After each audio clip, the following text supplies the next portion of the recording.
টানা ৩ match new ইয়র্কের Nassau county international স্টেডিয়ামে খেলতে যাচ্ছে সাউথ আফ্রিকা।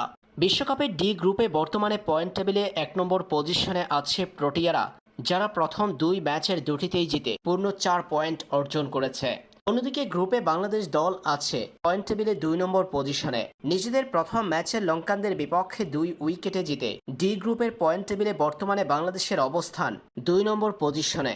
বাংলাদেশের নেট রান রেট 0.379। আগামী ম্যাচে মুখোমুখি হচ্ছে বাংলাদেশ ও দক্ষিণ Africa Nassau county international cricket স্টেডিয়ামে। দক্ষিণ আফ্রিকার বিপক্ষে এই ম্যাচটি হতে পারে বাংলাদেশের সুপার 8-এ যাওয়ার পথ পরিষ্কার করার বড় মঞ্চ। এমন ম্যাচের আগে নাসাউ কাউন্টি ইন্টারন্যাশনাল ক্রিকেট স্টেডিয়ামের পিচ বাংলাদেশকে দিচ্ছে বড় স্বস্তির বার্তা। গত ২ ম্যাচে সাউথ আফ্রিকা এই পিচে রানের দেখা পায়নি। তাদের প্রতিপক্ষ শ্রীলঙ্কা অল আউট হয়েছিল ৭৭ রানে, যা নিতে ব্যাক পেতে হয়েছিল south আফ্রিকাকেও।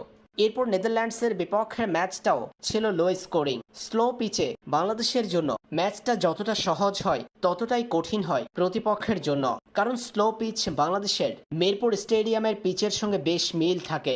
Nassau county international cricket স্টেডিয়ামের পিচ তেমনই কিছু, অনেকটা মিরপুর স্টেডিয়ামের পিচের সঙ্গে মিল রয়েছে, যেটা বাংলাদেশের কাটা মাস্টার মুস্তাফিজুর রহমানকে করে তুলতে পারে আরো ভয়ঙ্কর। যেমনটা সবশেষ আইপিএল এ চিদাম্বরম স্টেডিয়ামে মুস্তাফিজ দেখিয়েছিলেন চেন্নাইয়ের হয়ে। এবারে টি-20 বিশ্বকাপে লঙ্কানদের বিপক্ষে টাইগারদের প্রথম ম্যাচে জয়ের দিন বল হাতে ৪ ওভারে ১৭ রান দিয়ে ৩ উইকেট পেয়েছেন ফিজ। সাউথ আফ্রিকার বিপক্ষে নাসাউ কাউন্টি ইন্টারন্যাশনাল ক্রিকেট স্টেডিয়ামের পিচ মুস্তাফিজুর রহমান, তাসকিন আহমেদদের করে তুলতে পারে আরো ভয়ঙ্কর, যেটা দক্ষিণ আফ্রিকার জন্য কাল হয়ে দাঁড়াতে পারে।